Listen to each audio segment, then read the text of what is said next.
Here we go. Hollis, just like Arnold, you did say you'd be back last week, and here you are.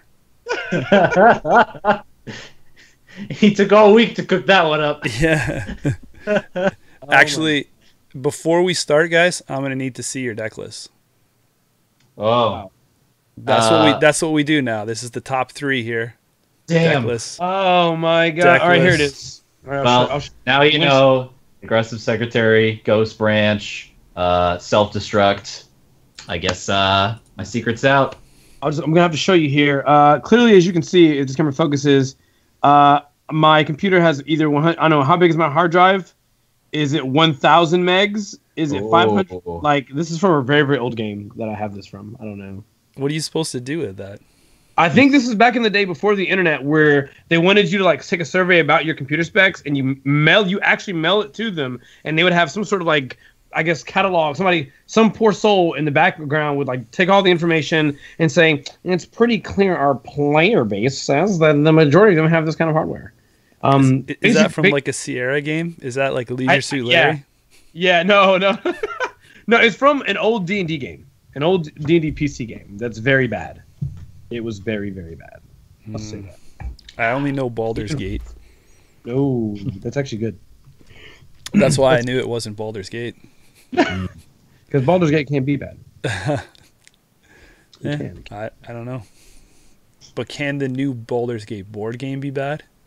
Well, I mean, now you're playing with fire. I'm just asking.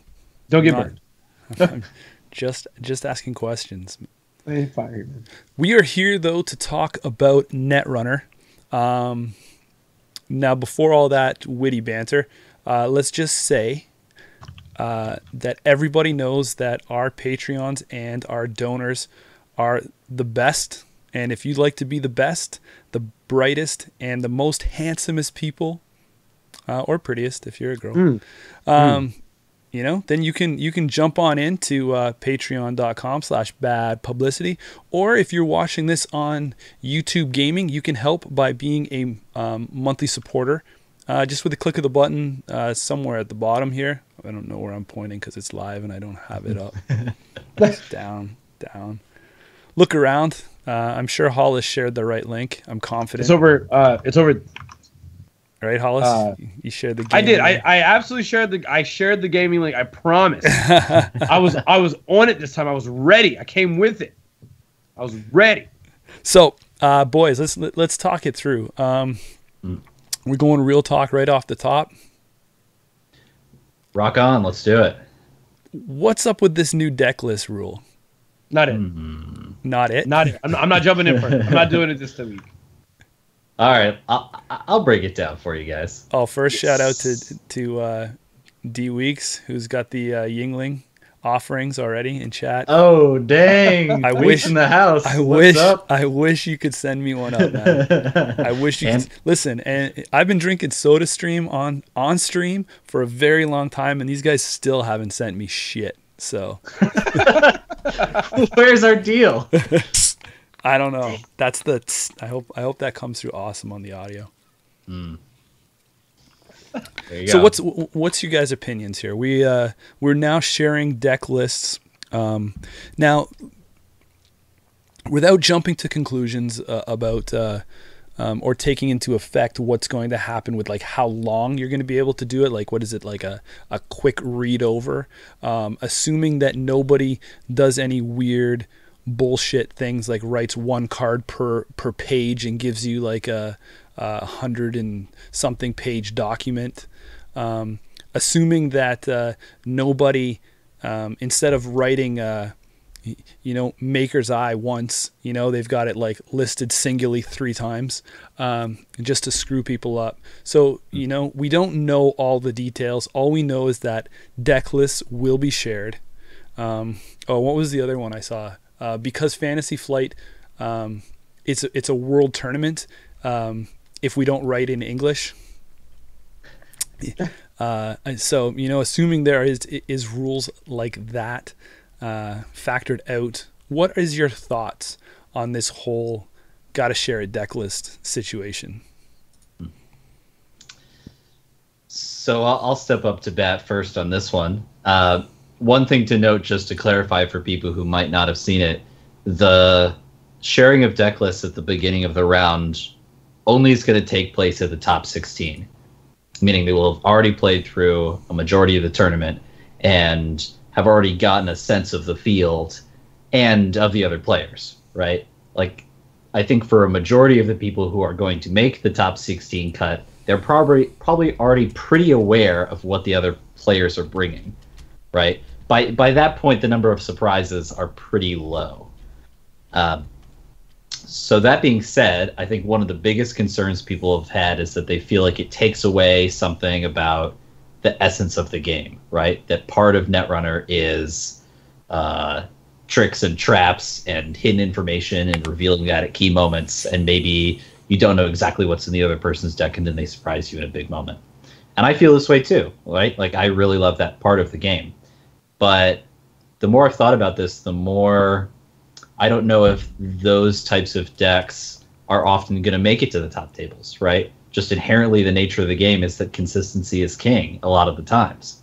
And the decks that are getting to that top 16 are most likely the ones that aren't relying on tricks and traps, and that they're bringing an archetype that's well enough established and well enough known by competitive players especially, that the amount of information you're giving out with your deck list is more so, I feel like, probably just going to be quantities of different cards, right?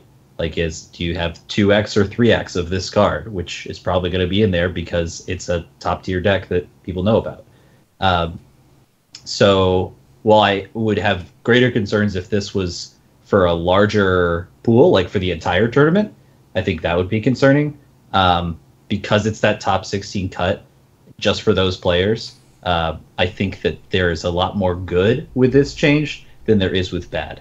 And I'm sure you guys will have more to say on the positives of it. But I just wanted to bring that perspective about why I don't think this totally goes against the core spirit of the game, like I've seen some people state online. So. Actually, I piggybacking off of the points Alec has made, I agree. I would go as far as to say, even in my experience, at least so far that I've been to Worlds, and this is over the I'm not going this year, but when I look back at the last 3 years, I feel like the decks that were going to be sort of cheeky, that had like some very unique, interesting things that would catch you off guard, it wasn't just like a 1 or 2 card concept necessarily that made the difference. I think the deck as a whole had to be something very different. Min Tran playing PE when no one was playing PE in that meta really, except for like he and Chris Hinkies. Like, that was something where even if you knew every card in the deck, you really probably don't have a lot of practice against it, or in general, even all the knowledge of that deck doesn't make it like a guarantee on what they're doing. When they mush in a card and advance it once, I mean, you have no idea if that is the agenda, if that is the card. And yeah, I mean, there's an intelligent way there are intelligent ways based on board state to play like hands like that, but you just honestly do not know. You don't know 100%. When we look at like things like what Timmy Wong was running at the time, Timmy Wong was the only person, in the first year that I saw him, Timmy Wong was the only person playing Weyland at that time really that had made it that far. So again, that's a scenario where it's a deck that's sort of an underdog that people aren't really expecting, and they don't really know what that kind of deck looks like as a top 16, top 8, top 4 deck. It wasn't just a matter of, oh, there's 1 or 2 cards and that makes all the difference. It's the entire deck itself is something you're not used to playing against. It's something that you really haven't prepared for to meta game against. And this is sort of the point I think that's I think they're trying to sell it to a little bit. Like, it's so rare, I feel like, that 1 or 2 cards that you put in your deck for that 10% matchup make a significant difference, primarily because when they are there, they are like a 1x or 2x of at most, and even then, you may not ever see them throughout that matchup. Sometimes you can even win without it. And knowing that, I think it's less likely that that causes an issue versus the entire deck itself being different, and you've not been introduced to it, so you don't have the right answers to it. Now, I do think certain information may give you ideas on how to play, but I think this is balanced on both sides. if you think that there's a very clear line of play that just directly defeats the strategy, it'll probably encourage you to not play that kind of deck going into Worlds. Vice versa, if you think you're weak to a certain kind of strategy, it's probably going to encourage you to play something in your deck that's fairly hefty in being able to be able to handle that problem. Because you want to make sure, hey, these cards have a priority. This is what I'm digging for against this matchup. I also think that, like, looking at the perspective of other players that don't like this, I can, to an extent, see how this can stifle creativity, because the players out there that want to use that one or two card like scenario, a few cards that kind of fixes a matchup, or those gotcha cards, like, I got the one snare, I got the 3 snare that no one's seen yet, or no one really talks about. I feel like that's also really interesting because there's less of a surprise there. But the argument I hear often from top tables is that when you get to that point, everyone knows the secret's out. Like, you may have a couple of hidden tricks up your sleeve, but for the majority of it, the secret's out. You're going to have teams of players, people that came together in one large group, people that talk online, people that are best friends, and stuff like that. Like, you can't realistically police, and I'm not saying that makes it okay, but you can't realistically police the scouting issue that you may encounter. There's nothing stopping, if Alec and I play a game at Worlds next year or this year, there's nothing stopping Alec, getting hit up by, Dodge Pong. And Dodge Pong saying, wait, dude, I matched up with Hollis next match. Like, what was he running? I saw that he was running NBN. Like, what kind of NBN? What style? Was he trying to, like, kill you? Or was it just was just regular tag me? Like give you a million tags? Like, what was he doing? Did he play this ice? I really need to know, because I want to prioritize, like, at the time, how my parasites work. Even granted, Parasite isn't in the game anymore. So, like, that kind of information is going to come out organically through conversation. And I hear it all the time. Like, it happens so much in tournaments, I honestly don't even feel like I can even tell people they can't talk about it. To me, it's a part of what you do. When you take a loss, or when you get a big L, when you get a big W, like, you want to talk to your friends about how you won that game or how you lost that game, and, like, the things that you could have done differently. And in that process, you're divulging information about that person's deck. And you don't know who's listening, how it affects games going forward. I mean, and it's pretty unrealistic to literally expect a play style or a tournament where people play the tournament, no discussion about the games. Like, that just sounds so unfun and unrealistic. Like, I've never been to a tournament where that is the atmosphere. When you suffer a bad loss, you want to talk about it with your friends and comrades, and you want to talk about what you could do differently. And in that process, you're going to share that information. So I think, if anything, what this change does is knowing that that's a sort of scenario that's going to happen. That is the way players are, and discussing the game and stuff like that. I feel like this is an overall positive thing, because it doesn't allow certain groups of people to become massively advantageous as a whole when you get to that point. Keep in mind, again, only top 16 are affected. So, hate to say it, I'm sorry, I don't hate to say it, I'm sorry if it sounds rude, you got to be good. You got to be good. Hands down, you got to be good. I don't think you're going to make top 16 entirely by luck. You got to be good. And that also means you're probably going into top 16 knowing it's, by that time, everyone knows your deck list. It's very, very possible. Is it, so you gotta, yeah. It was confirmed, right, that it's not just, like, this is a rule across the board now, right, for Fantasy Flight organized play. This is not just singled out to this particular card game in general, right? I'm correct in that statement? I believe so. Sure. I could be wrong. It seemed to be under the Netrunner section, but I would assume it's going to be that way for all their LCGs. I don't see why it wouldn't be, to be honest. So I have a couple points on it, and then I'm going to swing. We're going to stay on this topic a bit as I throw some different questions at you guys.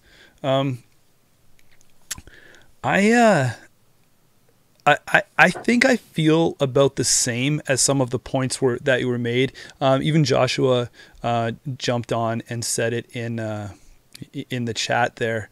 Alec, you said it. Hollis, you said it. The thing with these games is that the bluff mechanic has never been a top 16 style of play. Ambushes, traps, that kind of stuff has not shown up.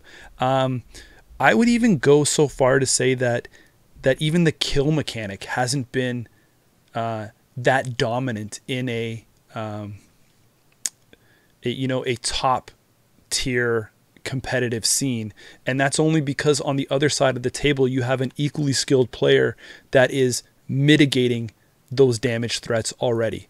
If it's out there, they're probably playing protection from it. So it's an interesting twist that they've put on this to be able to share lists. And I know that it's going to boil down to player skill now rather than surprises and stuff like that. I'm still impartial. I don't know if this is good for the game, if this is bad for the game. So here's the discussion points that are my thoughts on the situation. I really wish it wasn't happening now. I wish maybe this could have been controlled somewhere, maybe at a store championship level, or maybe at the regional level. I don't know if I really want a change like this to be introduced at Worlds. Maybe it should have came after. Like they should have announced it like, hey guys, this is happening for the next cycle of play, right? Like going forward after Worlds. I just think there's too many changes right now to be able to weigh each one individually. Part of that is I don't know where this is coming from. I would like to know more from organized play. We discussed all that Netrunner DB leak information last time, and then this happens now. Some people are saying it's because of that. Like this is Fantasy Flight trying to get ahead of the situation. I would argue that Fantasy Flight really doesn't react that quickly to these situations. So I don't think it has anything to do with the decklist situation stuff. Yeah. And I just was really looking forward to a time when we're going to see rotation hit, and we're going to see the core rotate to revised core. So it was a very fresh time for people to maybe come with some surprises, even though there was a big testing window between like now and when the actual tournament is going to happen. And when that really happens, the top tier players, if I took a one of, say, the top 3 architects in the game, I would probably shout out a number, guys. Like, what do you think? How many cards would I have to play before you know the archetype that I'm playing? 10.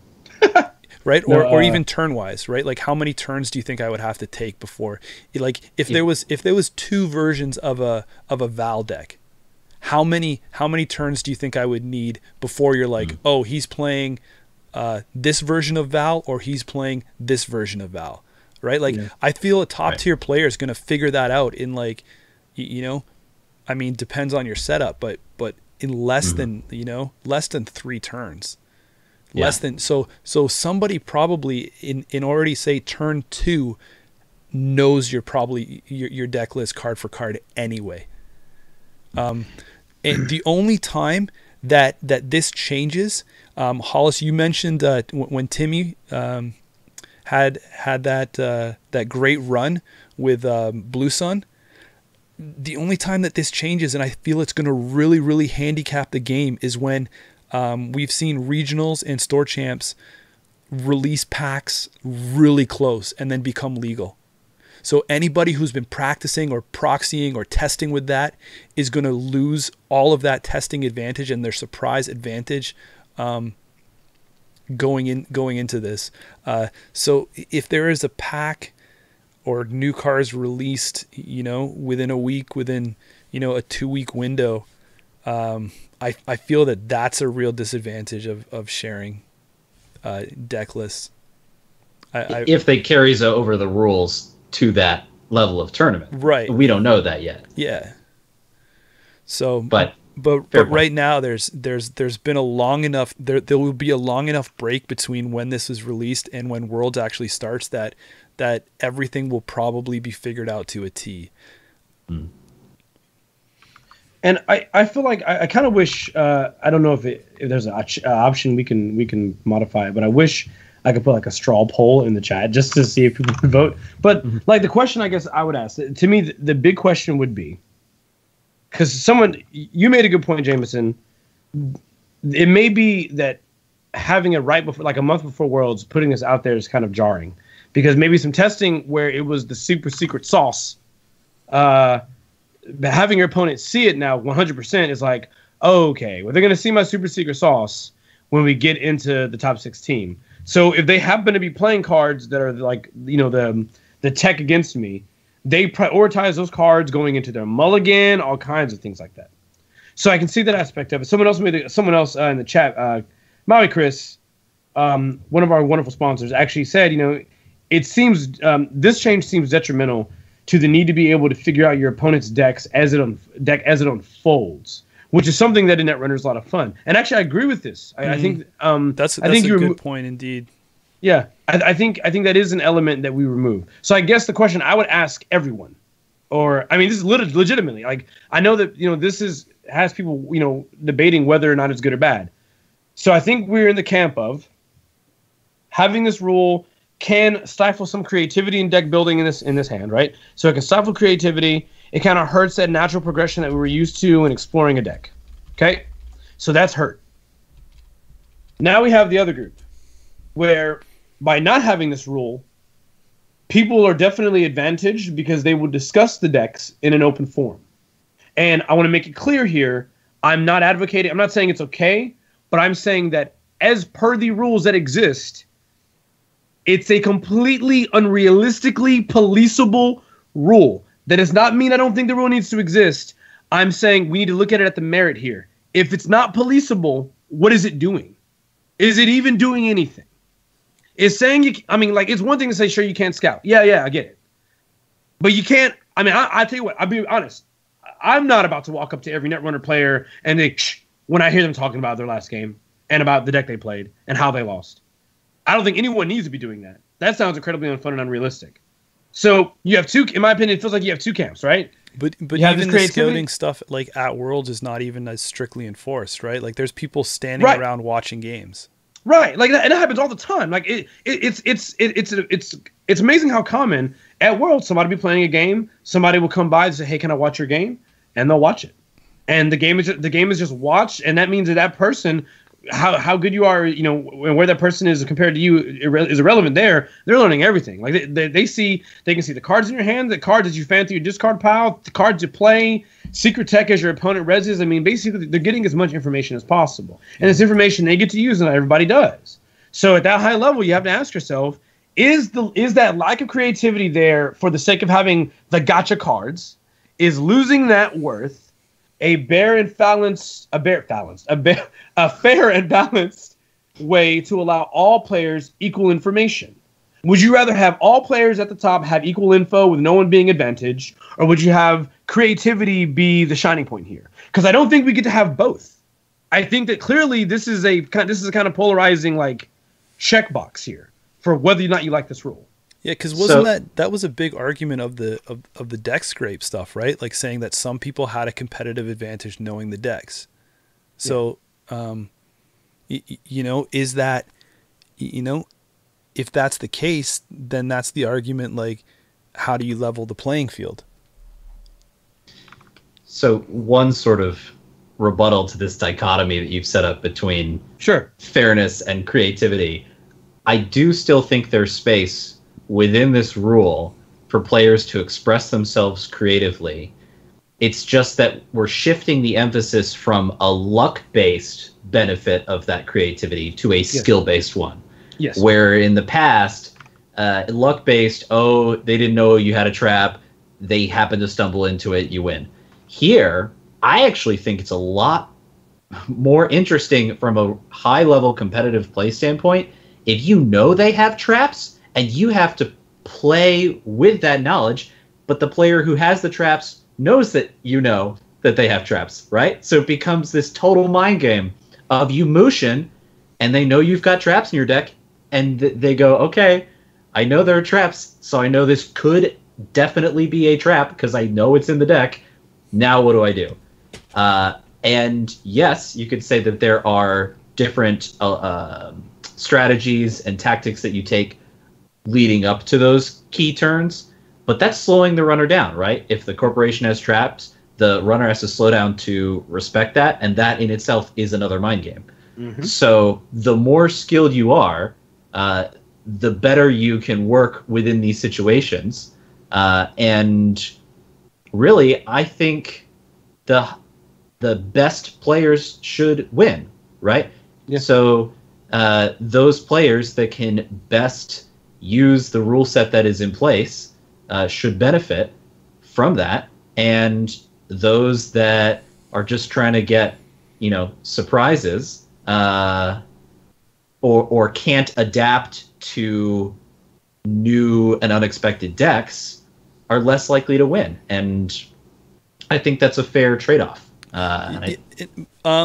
Paul sparked my one of my other points that I was kind of forgetting about as well. I mean, with this also restricted and list now, where you can only play, say, one of the group, right? I think that showing deck list too is, I would have liked to see this most wanted list play out before we make so many changes to the game, right? Like, now all I have to do is be like, identify one of the restricted list cards, and I know that he's not playing any of the other ones, right? Yeah. So it's like just mental elimination and stuff. But also, it talk about level playing field again. That's I really think maybe it all comes back to that. You can't say that there's people that work together at the top that, the UK is really good at their testing groups. And you see there's probably, I don't know, 30% of the top cut, maybe, would you say is UK players? And at that point, I bet you that each one of those knows the deck that other person is running at that time. So now those people have an advantage. Now, isn't it? And I think it's just parsing that advantage across the board, Mm-hmm. So it's interesting, but I just, like I say, I wish it was spaced out. Yeah, I think it's too many changes, too many cool and exciting new things happen with Netrunner, and now just to be like showing that all around, I don't know. I understand the feeling of restraint, and I definitely was very surprised myself. But I think it's a field for experimentation, right? For trying new things, and clearly, Fantasy Flight is willing to try new things. Even just today with their release mix-up for L5R, right? They're attempting to do things that are unexpected and different, that are surprising the players, and keeping these games being living and fresh and interesting. So, I don't know. I think we're really hit with this rule change now, and I'm curious to see how we feel about it leading up to and going into Worlds once that rolls around. See how people feel then. So, Hollis, do you have anything else to say on this one?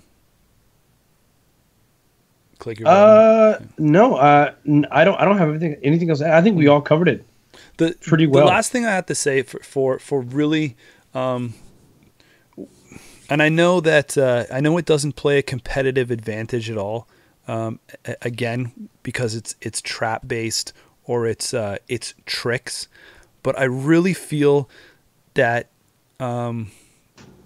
this is my wheelhouse, right? And I don't know how I would feel. Like, I've never been a top 16 cut at Worlds. I mean, the best thing I ever did at Worlds was like top 10 in the Icebreaker.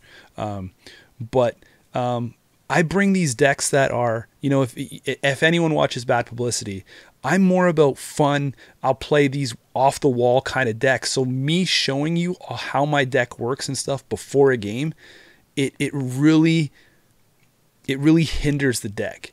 And I think one of the decks that I played for a long time that would have been really handicapped by this is Jinteki Biotech. I think half the fun of that deck, if that ever made it to a top 16, is you don't know how my deck is built because I can react and switch my ID. And I really think that is probably the only deck that it really, really, does a number to. But that's also like, I mean, who knows? I mean, maybe in this new world of Netrunner, biotech will see some resurgence, as it is a really good way to do fast advance with engine techie. But I don't know. I think when you see a Jinteki list and you don't see any of the traps and shenanigans, and you see the fast advance, you know exactly what biotech ID I will be playing, because that ID, it's really hard. I feel like you have to just kind of nut up and go with one style of build. That's been the disadvantage with biotech is it's not flexible. With the card pool, you can't put 45 cards in there and do a fast advance or a kill together. It's got to be one or the other, and if the cat's out of the bag, then you're screwed with that. Maybe you need a new bag. Yeah, man, it's Gucci. Damn. I don't care if it's 10 years You shouldn't old. be putting cats in there. I'm just saying. So that's all I have to say about that. Could you? I mean, I want to make a point here. Something that Alex said. Like, think about this. About you guys the remember cats or that? the bag? No, no. You remember? So you remember that the Ayla deck, right? That Ayla bookmark. That deck is nuts. Mm-hmm. I think that's a clear example of like the kind of deck we're talking about. How like if you hadn't seen that, if you didn't know what that did, I don't think knowing that list would have helped you at all. Mm-hmm. Like I really don't think so. I like if you had gone into that match and that person hands you that list and you had not already prepared for that list, I don't know what you were going to do. What would I don't know what other plan you had if you did not know the deck existed. And I think that's the kind of thing that you need to be conscious of when you look at a rule like this. If you have a way to make top 16, your sights, and it's going to be with and you want it to be with a different deck. That's kind of the level I think your sights need to be on.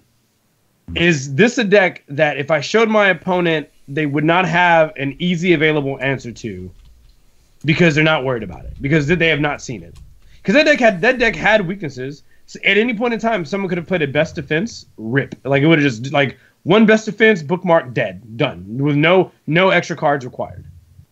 But no one knew about it. No one knew that was coming. So because it was unveiled pretty much at that event for the most part, to most people, they had no cards within their deck that was the silver bullet that was going to help against that matchup. So they were just kind of like, I guess I just have to do my best. I hope I win. Mm-hmm.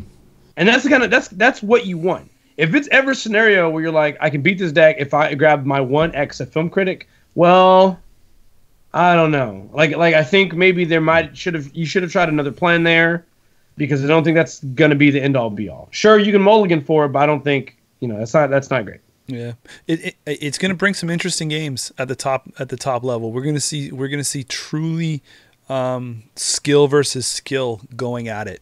But that's that. Nice. Weyland, man. Let's get into this now. Weyland. Big W. This is the stuff dreams are made of. Every time, all day. Love Weyland. So we're on the second corp here for those people that haven't touched base with our other episodes. Everyone is now updated on if you're an audio only people or want to catch this later, our SoundCloud is up to date. Go check those out. This one will probably be up before the next one comes out, so just know that I am that consistent and good with it. Or you can just catch it on YouTube. So let's go. Weyland, the consortium. What do we got, guys? Where do you want to start? Out, in, same? Let's go out. I think out, because it has the smallest list. All right. Yeah, let's kick him out. Start small. All right, Hollis. Get out of here. Break it down for us, man. All right, so the list we got. You want me to give the whole list, or you just want the one by one, man? What do you want to do? How you feeling? You control the flow. Okay, we're gonna give them all. All right. Yeah, roll through it. Following cards are out. Okay, they're 100% out. They're never coming back. Good riddance. Okay. Posted bounty and agenda. That's the 3-1. I believe it said you can forfeit it to like give the runner a tag. Get out. You're done. Posted bounty's out.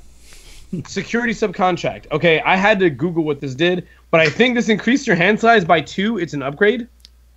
I think you're thinking of research station. That was the wrong Google. But that card also gone. Research station gone. Get it out. Good riddance.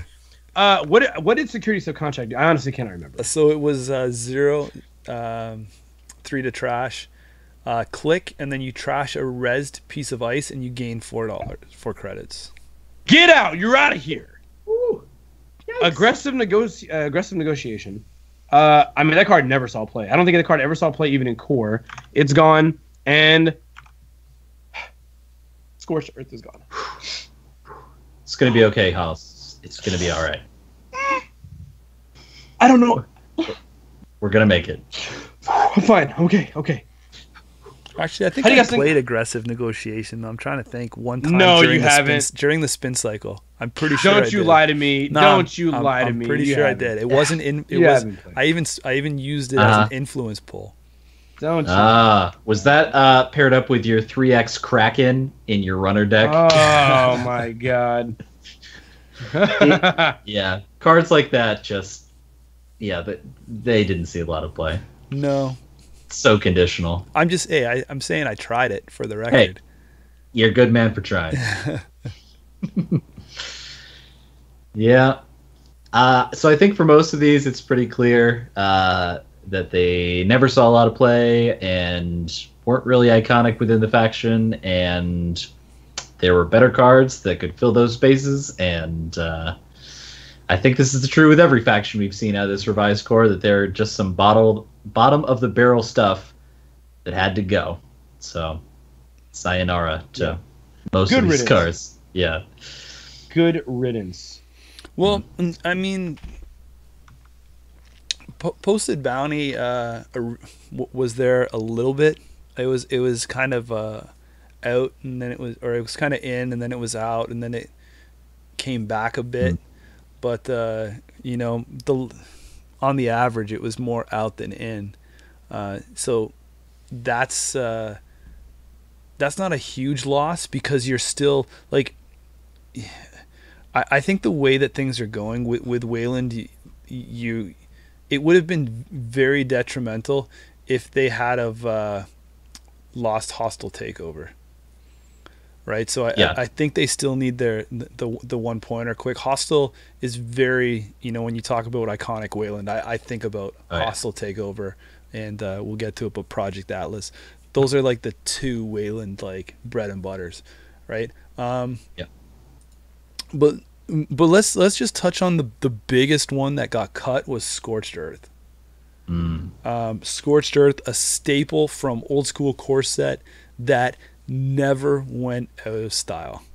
I mean, it was always there.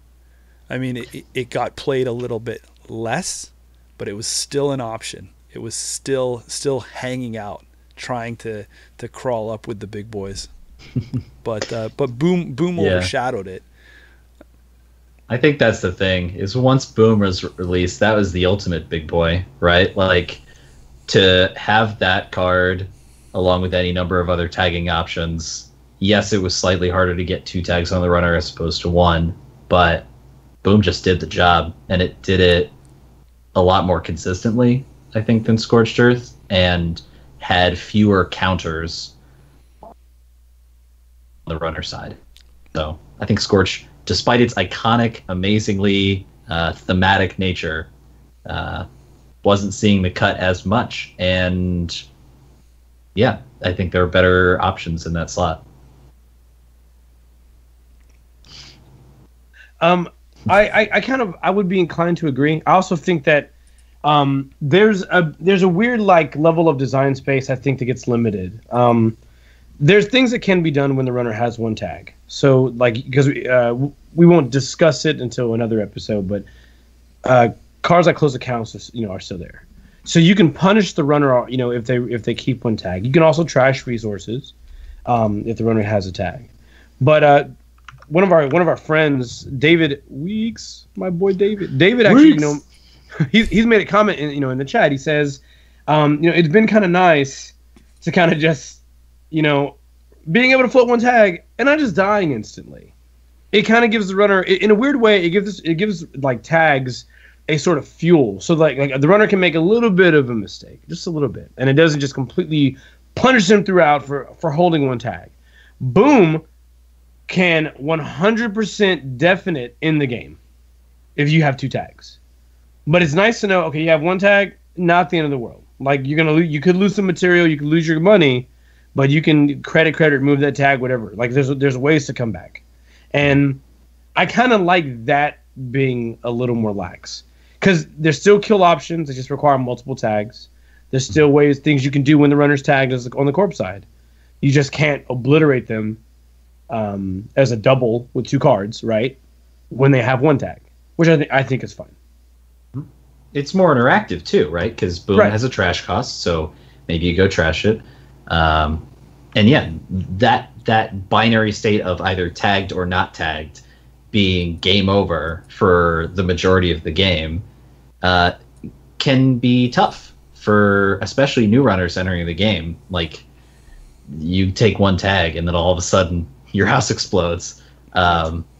And yeah, that 1 turn see scorch. I was just gonna say, man, like that's so iconic though, right? It's so classic, but I don't know, like it's also, it's not very like give or take between. It's like, oh, or do you have less than X number of credits? Then too bad, you're done.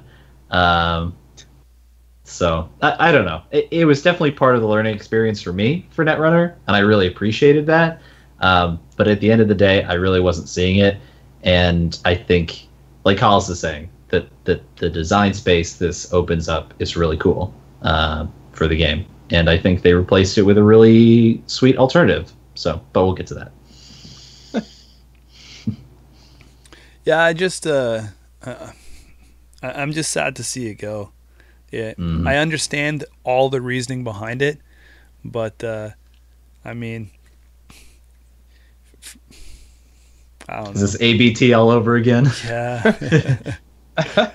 Right. It was just, sometimes it's nice to have options, right? Like if I want to be able to pull off a kill and, make it if it's a little more costly for me to do, where I have to make sure I have like 2 copies in hand to do it.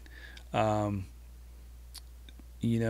I'm juggling my other card slots, or if I'm pulling it out of faction, it's a little steeper on the influence. It doesn't have the trash cost, so maybe that's what I want. I just don't like to lose options like that, but I understand why they did it. So that's cool. So again, then like we said, everything else is, nothing lost, nothing gained. Well, nothing lost. Lots so far. Yes. Okay, so let's move on to the let's do the in and the same together. Nice. Yeah. Building is still around. Building a better world. You gain 1 whenever you play a transaction. Happy with that. Happy that they didn't lose this Weyland ID compared to what was the what's the other one? The free advance. Because we built it. Yeah, because we built it.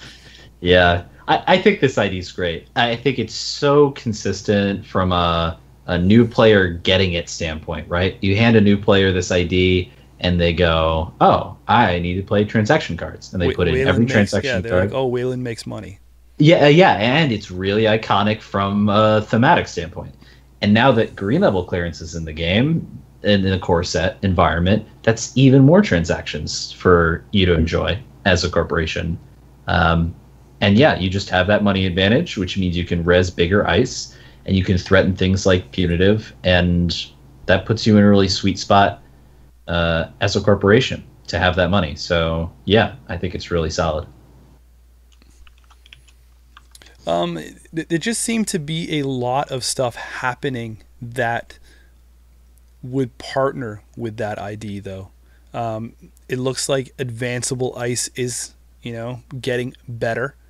There is more stuff that is triggering off how much advancement tokens you have. There's more advancement token manipulation, and it just seemed like we were just finally getting it. Like you were, I'm like, oh hey, I'm, blow the dust off this card here.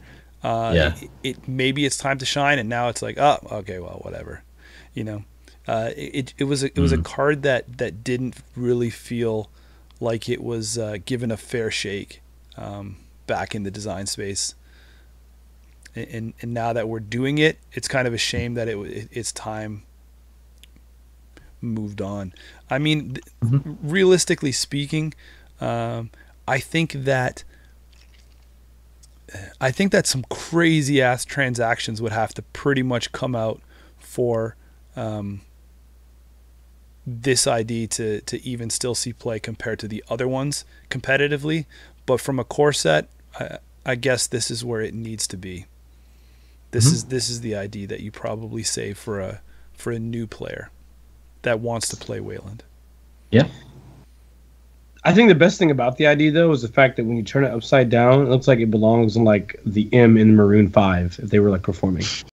That's like the best thing about this card. I feel like they, even back then when this card first came out, I feel like they had always missed a mark here somewhere. Like something like one credit uses credit to advance ice. It just felt weird. Like it felt like there should just be something else that happens here. Yeah, like that's why that one didn't get picked, eh? Yeah, like it's just not close enough to even being on that level. I can't imagine a scenario where this is super advantageous. I don't know.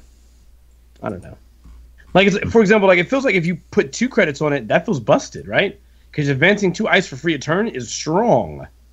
Because you spend no actual money, and you could do stuff that's like, okay, I'm at 5 credits, well, I advance twice for free in hedge fund. Like that seems so good, right? Yeah. Especially knowing you reduce ice res cost by advancing. It's just ridiculous. Because we built it, needed something more like what Tenon did, where you were advancing for free, right? Like even though you still had 1 reoccurring credit to use to advance ice, the problem is that you were still using 1 of your 3 clicks to do so. So it was really a tempo hit to you to take advantage of that ability. Yeah, and I think these days there are just so many better options if you want to get that ice advanced quickly. There are several really solid cards to make that happen, and committing your entire ID to that at the cost of that tempo, I don't know if that's ever been worth it. No. Moving on to the agendas. So hostile takeover is staying the same, and like we said, that is such a key card, especially going forward when new players are going to explore like Jemison and just any Weyland deck in general. Having hostile takeover in there, boom, gain those 7 credits. It still has that bad publicity flavor tied on the end of it, but it's I feel like this card is crucial. It was a good save. The next 2 were Project Atlas. Alec, you probably have your opinions on this one. It being a 3/2 and saved was interesting. I'm honestly surprised that they did this, since there was comments before about trying to remove as many 3/2s from the game as possible. 3/2s were in a bad space. 3/2s were too powerful. This is a powerful card, especially in a kill faction. So I was honestly really surprised to see it kept. Yeah. Well, Honestly, I think it is one of the few cards in the faction that holds everything together. It's the glue that means that your agenda suite is always going to have these awesome, consistent little cards, these 3/2s that are going to take you there, whether you need to never advance, put it down on the table, and then score it out and get a nice 2 points, or get a token or two on there, and all of a sudden you have a huge amount of flexibility in the cards that you get at the right moments, and you can do what Weyland has always aspired to do, which is actually be threatening. I think the faction has gone through different periods of time where they are the thing that everyone's scared of, and then the thing that no one is scared of because of the metagame or the card pool. But I think Atlas has always been that thing that if they are going to be scary, Atlas is one of the reasons why they're scary. And I think that's awesome for any Weyland ID to have those options. And it's a really skill-intensive card too, right? Not only do you have to find the window to score it and get advancement tokens on it if you want that flexibility, but then you have to know when's the time to use those tokens and what do you get. So I think it's a great card. It's really rewarding, and I'm super happy that it got saved because I think it really keeps the faction alive. Interesting tie-in too for mechanics and theme, and about ramping up a new player to jump off some of that, because that was a great tie-in about learning when to score this card. Because if you look at the rest of the Weyland cards that are out there, it really laid the foundation in Weyland for over advancement, right? Like, because if you can get really good with hitting your timing window here, then you can learn and move to the public facing IDs where you're installing those face up and then trying to over advance it to get those bonuses. Yeah, and I actually think this is a really great consistency in the core set that they've managed to get in there really nicely, because each faction has a 3/2 agenda, and each 3/2 agenda rewards you for over advancing it. You know, some people forget that Brain Trust actually has text on it, and you can over advance it if you want. So that and Beal and Vitruvius and Atlas, they all say, I can either be a blank 3/2 or I can be a 2-pointer with some sweet benefit on top of it if you invest a little more. And that is so cool that each faction has that option, and it's great for that new player. Yeah. Well said. Well said. For me, you hit the nail on the head for me when you basically summed it up. Hollis is like, yeah, all those good points you said, that's what I was going to say. Yeah. I'm with him though. I'm with him. I'm with that guy. +1, Matt. You killed it to me when you said, like, basically, the biggest thing that it does is allows Weyland to be threatening.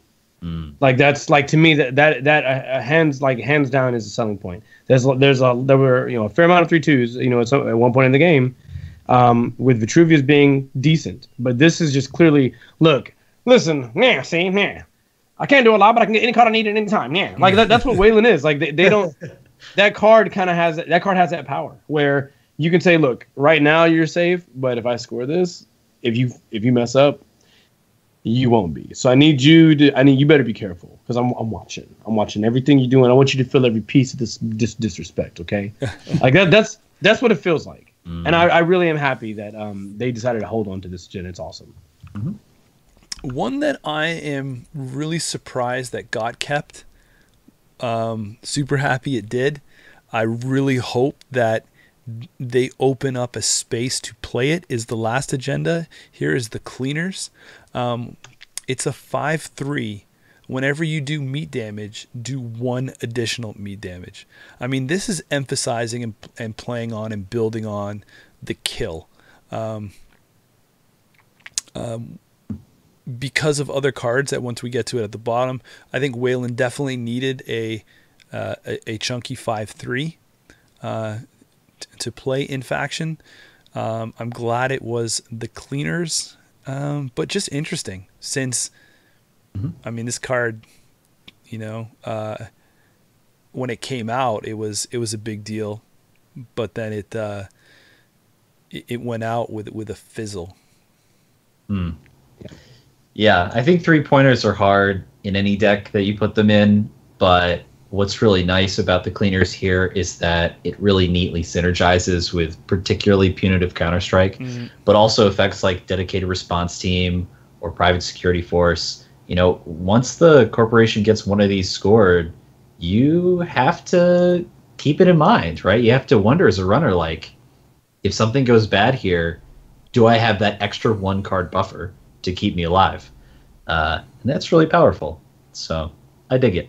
Yeah, and it's just I think it was interesting too, because so many times if you wanted to play that meat damage game, you had private security force to do that play with.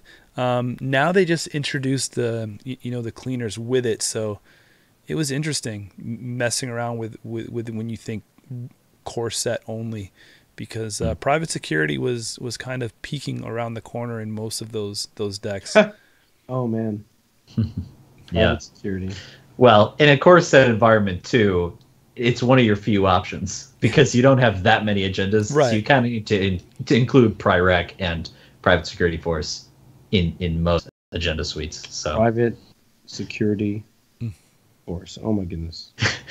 You'll get there, Hollis. I man, that card.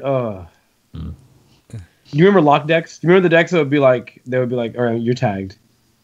Or no, I remember there was it DB0 at the time? He was playing a deck where the whole strategy was he plays Making News, he scores the 5/3 restructured data pool, and he scores the private security force, and he just locks you the whole game. Oof, it's like you take a tag and a meat and a meat and a meat, go. You remove the tag and you draw up, that's fine. Take a tag, meat and a meat and a meat, go. Like, what are you doing in your turn? Wow. Or whatever. It was nuts. It would be so sick. I'd be like, come on, bro. Yeah. At that point, just score your Astro and be done with it. Yeah, like what game is this? Yeah. When you look at the ice that was included here in the revised core, iconic ones, I really feel that that were kept, as none of the ice was lost. They just added to it. Archer, Hadrian's Wall, Ice Wall. I feel like Shadow could have gone. Really? Yeah, because I feel like when it always came down to it, I was always play the Caduceus over Shadow. So that's why I'm glad that Caduceus was kept. It's such a great little Weyland dice, especially now in a core set. And then Hive was kept. Yeah, I think it's great. I think it's a really, like you say, iconic suite. In particular, I think my favorite of that is Archer. That to me was such an impactful card early on in the game, where you get hit with Archer the first time and you go, oh man, like, damn, you got to respect it. And they get that hostile takeover scored, and all of a sudden every unrezzed piece of ice on the board is this incredible threat that if you don't have a Sentry Breaker, or even if you do have a Sentry Breaker, right, if you get hit with it at the wrong time, that can be game over in a lot of circumstances, and that is just awesome power. So I'm really pleased about that one. Hollis? Well, I mean, I very much agree. Archer, I think it was the defining Weyland ice, in core, because especially early when you had MBN and you were splashing in Archer, even in MBN, it was disgusting. There weren't a lot of great ways you dealt with it. Like, if I recall, the most efficient way most people dealt with it was to FIM it. I think. Like, I'm pretty sure you just, like, you took it, you tried your best to mitigate the damage from it at first, and then you toss a femme fatale on it and just try to move past it. I mean, you forfeit the agenda, but normally that was 1 point. You pay 4, you get a 6 strength with 4 subs. That's pretty sick.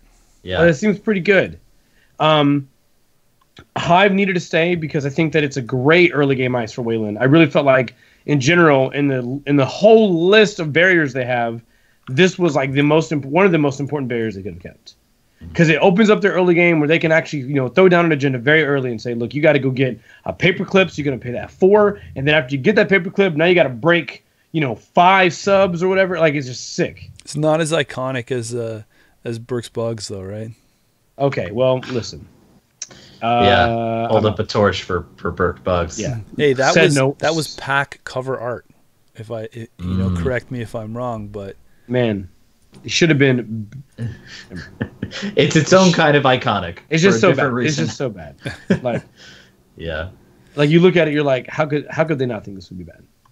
So I believe one of the ones that I really feel that could have done with a save is to me you could remove shadow and saved curtain wall. Yeah, this one definitely hit me in a very emotional place, because Blue Sun is one of those IDs on the corp side that I have just loved from the moment it was printed. And to lose both curtain wall and oversight AI in one fell swoop with rotation, regardless of not having played Blue Sun in months, because I think it's hard to play these days no matter what cards it has, even still, I had so many amazing memories of that combination of cards, and curtain wall in particular being that ice that you just had to respect as a runner from a pure taxing standpoint, and Blue Sun's amazing ability. That ID, which already wasn't really seeing much play as it is, has now just lost its favorite combo, and that's it's a little bit of a shame. Agreed. I mean, I was going to talk about the oversight before too, but you might as well say that was that's a crazy loss to Weyland. Mm. Yeah, I also think that, granted, I can't speak for FFG, but I would imagine they at some point they considered what's the runner economy going to look like post rotation when and they probably, let's also keep in mind, they probably at some point were testing or making or were 100% aware of, right? Like Core 2 plus the rotation plus band restricted. Mm. Like they knew all the things were hitting at once. So I imagine at some point they sat down and said, okay, well, we're about to like basically toss out a lot of economy cards, or at the very least restrict economy cards for the runner. We're about to rotate a lot of great cards out for the runner. And as on top of that, we're going to bring a few cards back, but they won't necessarily all be economic cards. Like, I feel like knowing that, they had to take a second and go, you know what, maybe Oversight AI Curtain Wall doesn't really have a great counter on the runner side. Mm. Like, maybe that's something we just gotta resolve and get rid of. They can Oversight AI something a little weaker that would still be good, and it doesn't, like, it's not just straight up impossible. Because I feel like with Curtain Wall, I don't even think you can stim hack it. Can you? With the right breaker, sure. Jeez, like I mean, but yeah, I think you're right that there's this split where if you're in a core set only environment, you're learning the game, Oversight AI Curtain Wall, if that was in that core set, it could easily shut the runner down. Yes. But then you move into modern competitive format and someone Oversight AI's a curtain wall against you these days. I think a majority of modern runner decks can deal with that pretty easily, and it's not going to be that impactful. So it's a weird like catch-22 where it's not really great either way. So yeah, gotta go. Get out. Good Get riddance. out of here. Get out of here. Going into assets, dedicated response, Elizabeth Mules and Grendel Refinery. Grendel Refinery, I don't know. I don't know why that's there. I mean, you let Grendel go, let alone like nobody was playing it really. They don't get anyway. their refinery. The stats on Grendel were really, really hard to get past. I mean, it was cool to play when it came out. Like it was a cool idea. Giving the corporation that credit boost, but it was such a negative downtick for everything else. Yeah, I think the ID was not ideal, but I do think the Refinery is a really solid card, and I appreciate it in a core set environment and even in the modern game as an econ tool, as a bluffing tool, and a combo tool, right? You could do some sweet dedication ceremony, dump some advancements on this, make a huge amount of money in one turn. There there are ways of leveraging the Grinder Refinery, even in modern decks. So I think it's a sweet econ option. I don't think it's a top tier card. I was going to say, like what are you talking about? Sweet options? Yeah, no. I mean, dedication. You have dedication ceremony decks that include this. You could dedicate ice. You can dedicate this. You can dedicate reversed accounts. I think it's a legitimate card for Weyland players. I don't think it shows up in every deck, but I think there are certain decks that can take advantage of this as a tool. Again, we're talking about dedicated response team? No. Dedication ceremony. Okay, sorry. I should enunciate. I was like, wait, what? Where are you sometimes? I mean, I heard dedicate, and I was like, wait, what? Wait, are we talking about dedicate? Like what? Hold on. Sorry. The Weyland player was talking. Yeah. we just dedicate stuff all the time. You're dedicated. You're dedicated. I was like, what? Yeah. The one that I think is going to be interesting not to see around anymore is Off the Grid. For sure. It's people that played Off the Grid, like you either had people that loved it or just, they didn't give it a second thought because of what it did. But I think Off the Grid, part of me is sad to see it go as a tool and a mechanic in Weyland.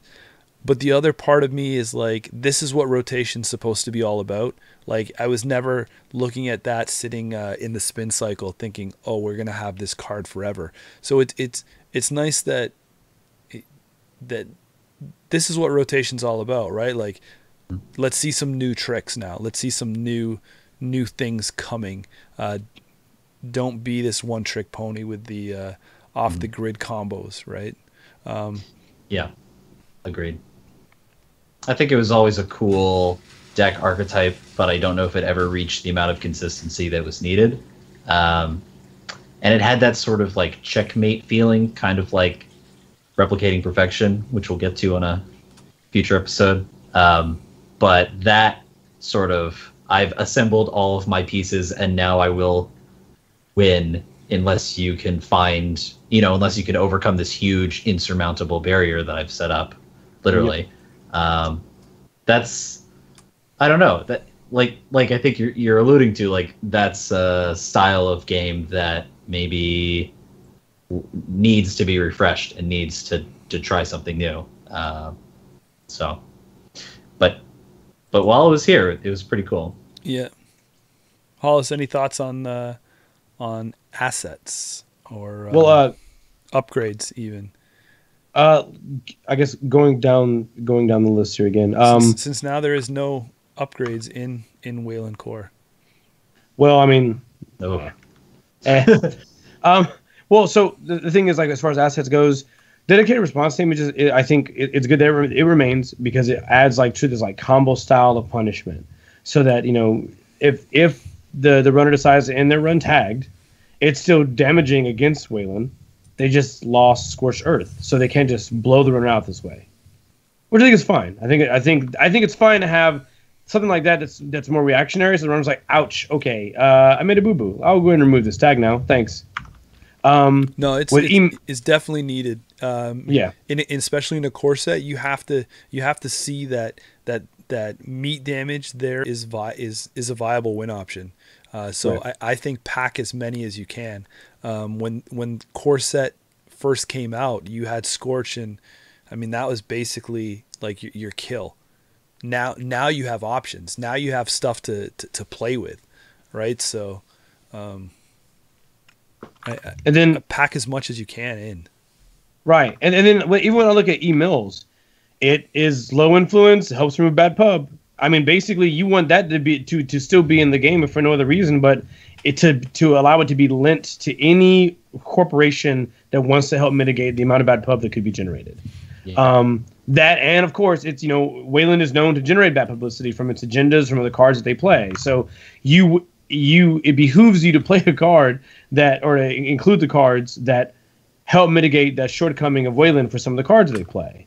Go ahead. You can jump in. Yeah, no, I was gonna say that I think that card also. I mean, great point to touch on there is mitigating bad pub, because you want new players to see that, okay, if I make these choices, or if I'm playing hostels or gaining bad pub somewhere, like they're really bad pub can spin out of control really quickly, right? Yep. So somebody who doesn't have the experience that, say, like the three of us would have, and puts 3 hostels in their deck and scores them early, well, now you're really hurting yourself.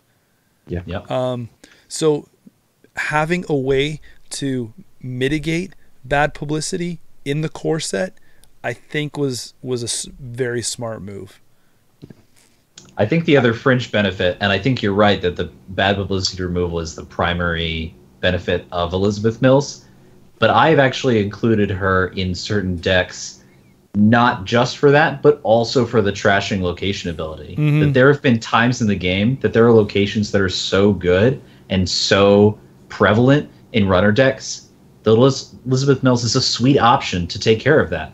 Like if it's a Aesop's pawn shop is everywhere, or when Wildside Faust was the thing, if you could Elizabeth Mills and knock out that location at the right moment, that could be a deciding factor in the game.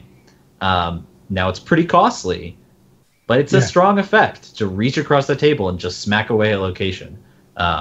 So I think it's a really great and cool card, and definitely rewards good play. So I'm happy it's still in the game. Should we go on to ops then? Yeah. Let's do it. So operations, you're looking at the iconic Beanstalk royalties, gain you 3. The not so iconic shipments. Hey now. I'm just saying it's not so iconic to some. and then punitive, including punitive, great choice. Another way to keep stacking on the meat damage, giving lots of different varieties to show you how to inflict the meat damage, and also different ways to play. I don't need to protect this agenda. Maybe I want you to come in. Maybe I want you to take this agenda because I have punitive set up. So doing that false sense of hope, right? Baiting somebody to come through your defenses, or playing something, as Hollis likes to say, naked outside a remote. Woo! Woo! Yeah, I think this is a great training tool for new players and rewarding for experienced ones, where if you can get that runner in the lose-lose situation for them, of run it or don't, I don't care, I'm Weyland, and if you steal it, I'm just going to blow you up. That is awesome. And it keeps that kill package in faction, right? You don't need no C-source to blow up the runner. You've got punitives, and yeah, that can be an awesome win condition for someone to learn to recognize. I think the other benefit is that it subtly teaches new players about agenda suites, right? If you include in your deck a bunch of 1-pointers and 2-pointers and then punitives, and then you realize, hey, wait a second, they only scored 1 or 2 points this turn, my punitive isn't really doing anything. Well, maybe you reconsider that agenda suite and you say, oh, if I'm trying to go for punitive, maybe I do more 3-pointers. And that mixes up your deck building thoughts and considerations in that process, which I think is really cool. So I dig punitive a lot. Yeah. I'm gonna, sorry, in the chat, I gotta get the person's name so I don't mess it up here. Vadim Kazakov, I think Jameson, you just saw it too. He made the statement, I love the direction they're taking meat damage. And piggybacking off of what Alec has just said and what we've talked about before, we're seeing, now Scorch is gone. So the quick blowout doesn't seem to be quite so easy. So the quick blowout is gone. It seems like now the way that they prefer to do meat damage. Sorry, the quick blowout isn't gone. It just takes more mistakes. And it seems the direction they're going is tiny mistake, take a little bit of damage from these the dedicated response team. You saw some agendas? I can punish you a little bit for that too. Like those, those are kind of the tinier things that you can use to do damage, but it doesn't feel as easy to be able to do that kind of damage. Now, there's still massive ways to tag. You got Data Raven still in the game and other options that we'll talk about when we get to NBN's cards that can tag you. But especially in Weyland, it just feels like right now, if Weyland wants to tag you heavily to take advantage of all the cards that have the complete in-the-game scenario, they have to invest kind of heavily into that. And so when you see a Weyland deck, you got to be thinking, all right, how do I make sure the small mistake doesn't turn into a huge mistake? Because now a small mistake is the end of the world, but you still don't want to turn into a large one. And I think that's good. Give the runner a little, just a little bit more wiggle room to play around some of this stuff, but make the available cards that Weyland has also like very powerful. When you've made a mistake, you have made a mistake. It is clear. So I like stuff like that. Yeah. And now that old Film Critic is on that restricted list, you're not going to include it in every runner deck, right? So Punitive is it's a viable option now, even in the modern game. Likes it. Me likes it. Some sad to see goes, or one sad to see go. Commercialization. Again, just because I see the good advanceable ice coming now. And that was such a cool tempo boost card if you were investing in advancing. Now I know there's like the whole math that probably, obviously not off the first one, you're just basically getting your money back, or that you've invested into it, and then you're making money off the second and third time that you're doing it. But I thought it was cool. Really glad to see though the breakup of the big power shutdown stuff. We know all you new players that are coming into the game do not have to worry or feel the same feels that we felt during the power shutdown era. Really, a lot of really confusing rigmarole about all the things you can do with power shutdown. I think not too many people will be sad about that. I'm sure there'll be some, but not that many. There'll be zero. There'll be example. I just still can't believe that the accelerated diagnostics and power shutdown came out in the same pack, right? Like, just a rough couple of weeks there. Like in your head, you're like, there had to be one card that was not very good that you could have swapped. There had to be. Yeah. There had to be one card you could swap out from one pack from another. You would never know the difference. Could have been lightning. Easy. Who knows? Hollis still holding a grudge. It's just horrible, man. It's horrible. Yeah. Alec, you want to talk about the shipment then? Like you didn't really get Kaguya? Yeah. Oh sure, I'd love to talk about Kaguya. I didn't want to slow down your flow, man. No, it's seem sweet. to be the one that's going to defend it. Well, I certainly will, and I will mostly because there's a guy in my meta from South Carolina who loves this card. It's a 3x in every deck he plays, no matter what the faction. He's a shipment from Kaguya guy.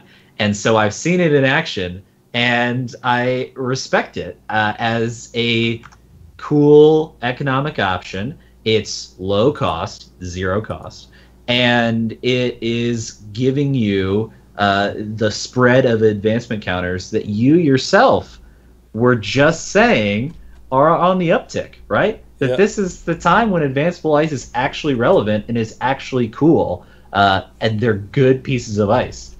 So you want to get those advancement tokens out there. Kaguya is not a bad option, particularly if you want to mass commercialize, if you want to Red Planet couriers, even just put advancement tokens on the agendas themselves. I don't think it's a 3x in every Weyland deck, It's certainly in the middle of the tier, but if you're going for that style of deck and you just need advancements coming out of your ears, I think Kaguya is totally viable and is for me, iconic card. I know that's not the case for everybody, but that's part of the faction and part of their flavor, and I dig it. I can't believe you said Yeah, that. we got thrown in the chat. We do have mass commercialization now, right? So, I mean, yeah. You're getting Who needs regular commercialization? Yeah, we've gone global. Yeah. So the idea is still there in theory, if you so wish it.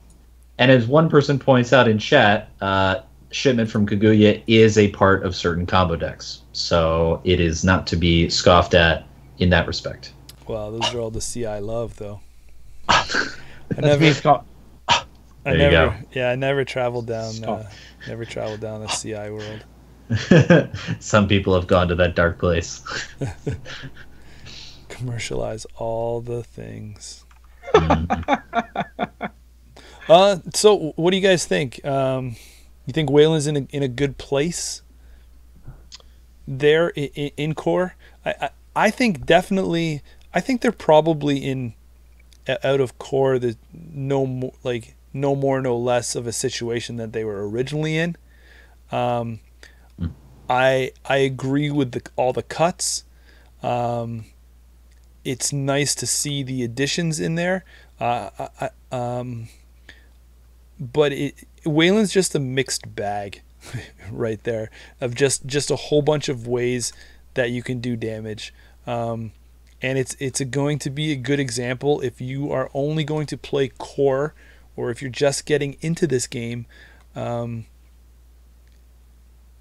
Taking Weyland, you're really going to learn about influence very quickly.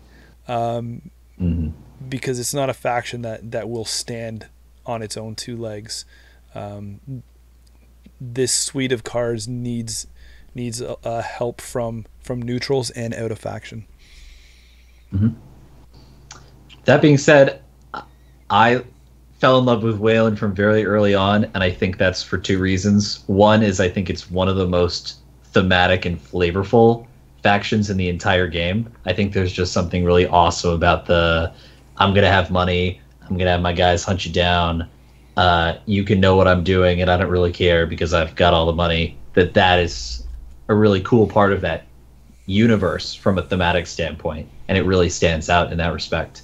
The other thing is I think Weyland is a really skill-intensive faction, and it rewards knowing when to bluff, when to rush, when to hold back, how to deploy your ice well, how to prepare for the kill, and how to be threatening. And I think that being threatening comes easier to other factions, but I think when it's done well and when you learn it from an early stage, that's really rewarding from a new player standpoint. And I definitely felt that coming into the game. So Weyland's always been my home there. Well, I feel like when I think about the history of Weyland and how they've kind of been like the underdog for a large series of time, I don't get the sense that these changes put them necessarily above where they were before.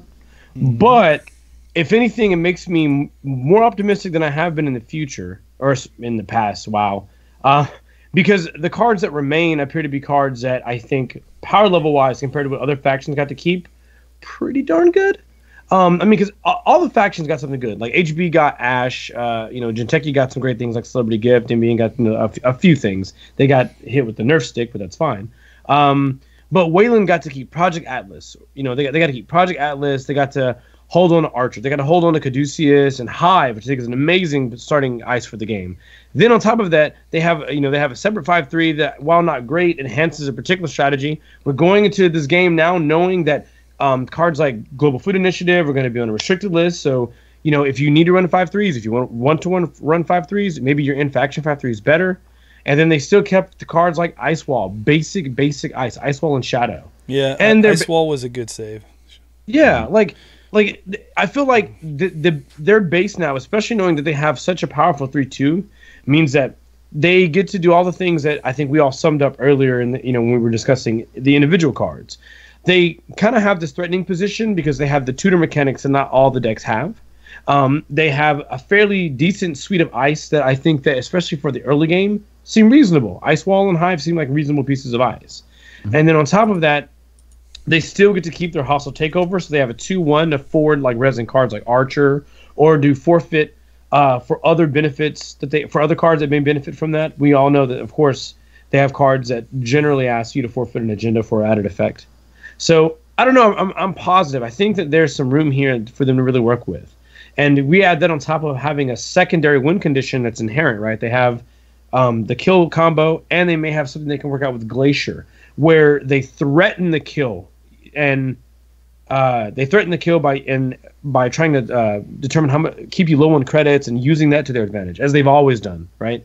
I feel like they're just really well placed now with all the runner economy taking a hit, having Weyland back in that sort of space where they can say, "Look, I'm rushing right now, so you have to match my aggression." And guess what? Now that you've tried to match me, I'm at 4, I'm at 5, and I threw a card down here and advanced it. You don't have much money, and I can tag you, but you gotta roll the dice. Mm. That to me was one of my favorite parts about Netrunner back then, because I always felt like that matchup with Weyland was really difficult because you didn't quite have a runaway with money, and it felt like Weyland, if they were fast enough, if they got the right drops, it was you had to be so careful. Mm-hmm. Knowing they have to score 3 points and then they score hostile takeover, now you're like, well, crap. Now they only have to score 2. So they can do never advance. I don't know what to do now. I have no idea what to do. Like, that to me was a really fun part of the game. It was very dangerous, and it was intriguing. And I'm happy, or I hope, that's back to an extent. Well said.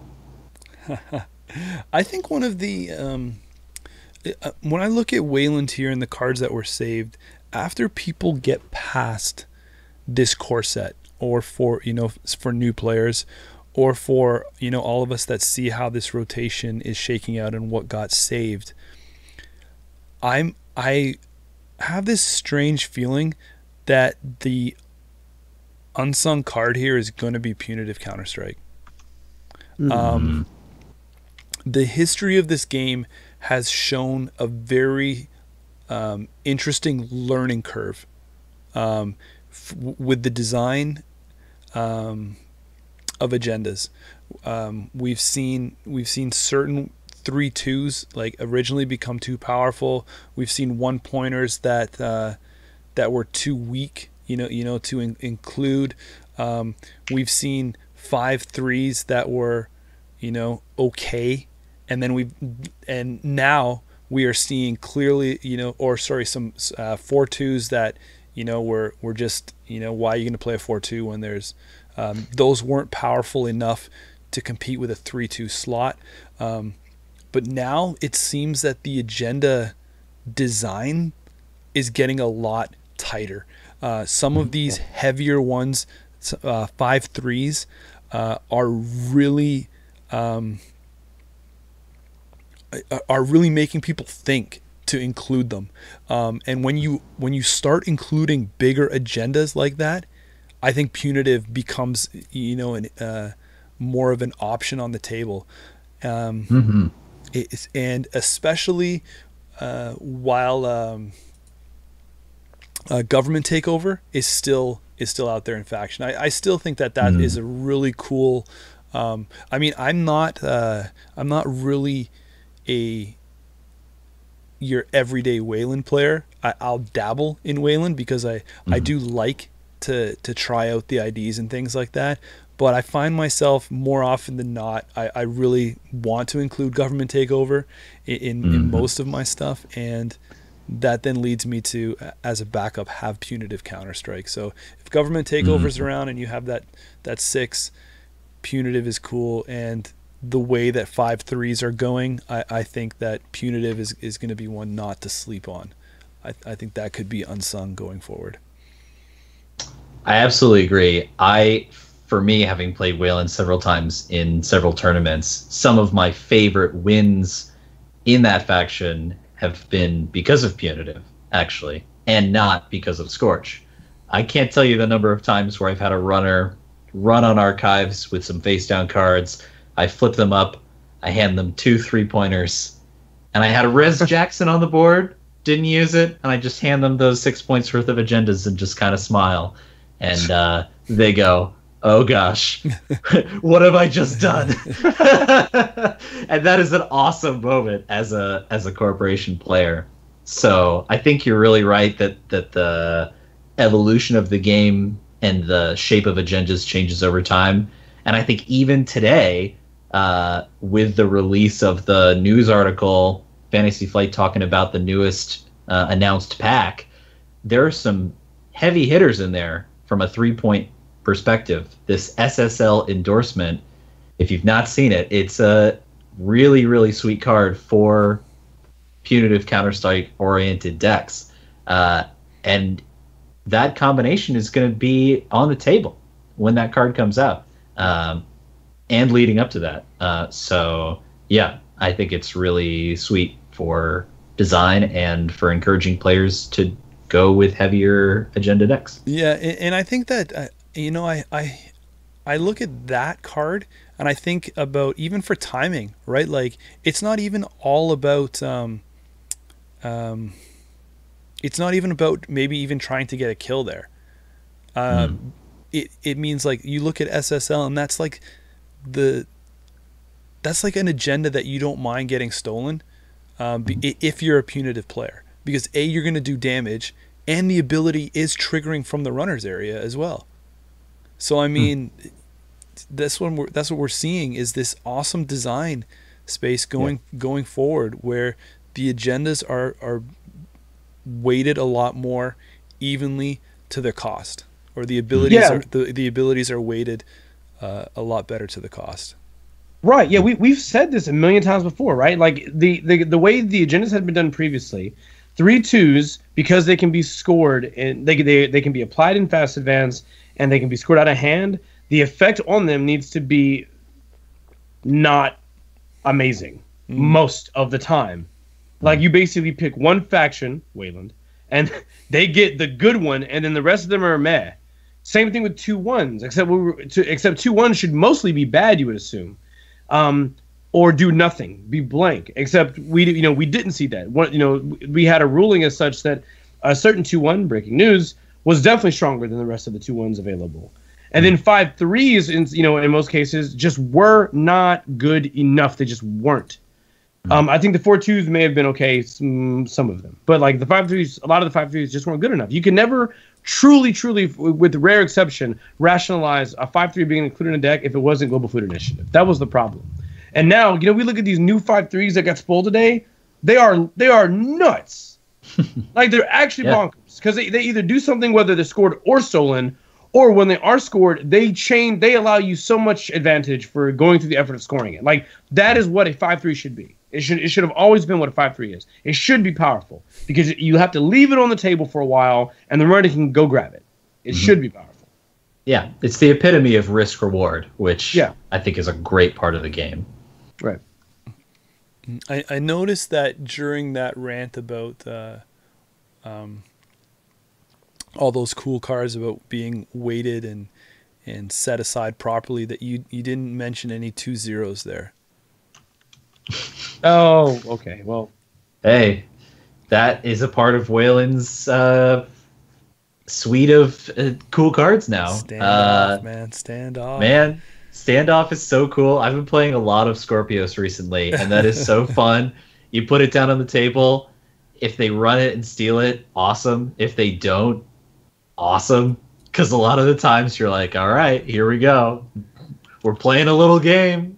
I love Standoff. It's such a cool card. So, yeah, really cool stuff for Weyland. I think I've been having a lot of fun with it recently. It's in a good spot. Any other comments on the state of Weyland that you guys want to interject with? Or the state of Weyland from this core set perspective? What was kept? I'm curious. What wasn't? Well, for you guys, thinking about Worlds coming up in the near future, have you heard much conversation that would lead you to expect a presence of Weyland in some form in a Worlds environment? And if so, what form would that be? I kind of just see Weyland doing a lot of what NBN was doing before, which, if I may, feels better. Why? Because it's not in yellow. You can let yellow do other things with tags. It doesn't have to just be what Weyland would do. Let Weyland do this. Let Weyland have the advantage of being able to influence it from yellow and tag you a bunch and make that damaging and score that way. Let yellow do something else. In the same way how HB isn't going to do either of those things. They're going to do something else. Like, I think that's fine. Solid. Yeah, I think there are a couple of pretty solid ideas rolling into Worlds that could do pretty well. And if you've got a really good pilot on those decks, I think there's some potential there. I don't think they're going to be the majority, but I could see a sweet Titan deck or a sweet Gagarin deck going pretty far. I'm excited to see what people bring. I think Scorpios is going to be on some people's minds, but personally I don't know if it can go all the way to the top. But I think it's an interesting kind of spicy include in the metagame, right? That you always have to kind of keep it in the back of your mind, like, oh, what about Scorpios? I think that's going to be the talk of the town in the Swiss. But personally, I don't know if Scorpios is going to get to the cut. But I think it's cool that that's all mixed in there into the metagame. I think that's, right now we've seen some early testing of Gagarin going on. And there's a couple different builds out there that are showing promise. So I wouldn't count that out. I think that that right now,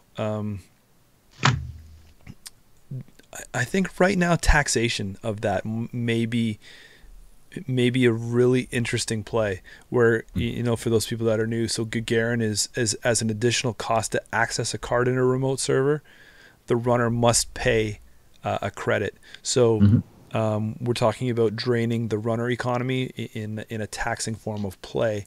And I think that I think that could be something right now, definitely for Worlds. So I would count Gagarin to kind of be maybe the most popular or most competitive spot right now than it's been, or out of all the Weylands. Interesting. Yeah, I agree that that's up there. I think that and Titan have some good deck possibilities to keep an eye on. What a time! What a time to be alive. Yeah. Hey, Weyland is back in the conversation. Yeah. Well, just because you're posing it. Yeah, I'm sorry. You're forcing it in there. Always. Hollis, anything from yourself on closing thoughts? No, man. I think I am actually done. I think all I wanted out. It's out of my system. It's out. It's the realist. It's out.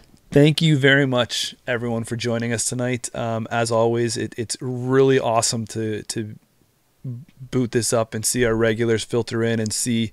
Actually, we had some shout outs for some brand new people that I hope you are pulling value out of these talks as well. Shout out to our people that sponsor the show and help us out through funding like that. Look down in descriptions if you would like to be one of those select few people. Thank you guys. Really appreciate it. Our chat, super crazy as always. Thank you. Alec, Hollis, thank you. Thank you, man. Guys, don't forget to like us on Facebook and make sure you're subscribing so that what time we go live on Wednesdays. As it's kind of flexible from here. Yeah. We got some big things coming up down the road. We'll finish off some Corset. We'll get some heavy hitter guests in here, and we'll just keep plowing along. So make sure you're along for the ride. From both of these guys, I'm Jameson. Thank you very much for tuning in. We are out. See you guys. Have a good night.